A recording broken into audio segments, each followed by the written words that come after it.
Ngibingelele kuzo zonke izindawo la okufinyela khona lo mbukiso. Igama lami nguVusi Mavusana kwi-channel ehamba phambili umkhanya kude TV. Bafowethu, inkulu ke indaba ke lapha na wengane zakwethu sila esikulethela khona abaculi abazokhipha ke lapha na wengane zakwethu.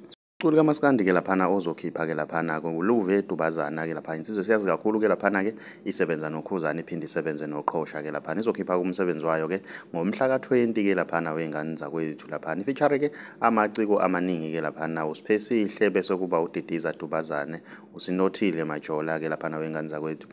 Ihloko sale album ke lapha na wengane zakwethu siyadida kakhulu ke abantu abaningi ke lapha na wengane zakwethu siyazi ukuthi bazoyitshela izinto eziningi ngoba sithi ke lapha na ngibeke ngaphezulu ke lapha na wengane zakwethu. Mina ngiyafisa kuza uvo lwakho ukuthi wena mbukeli ngabe kuthini okwakho ukuphawula ngalesa sihloko, ungabe ucabangani ngalesa sihloko sika luve dubazane? Ake sidibane lapha kwi-comment section ngizwe uvo lwakho ukuthi wena ngabe kuthini okwakho ukuphawula. Mawumusha ngiyacetha wenza okulungile ucindezela subscribe cinzene bell ukuze uzothola njalo ama notification masiphosta ivideo entsha siyi-channel. Siyabonga.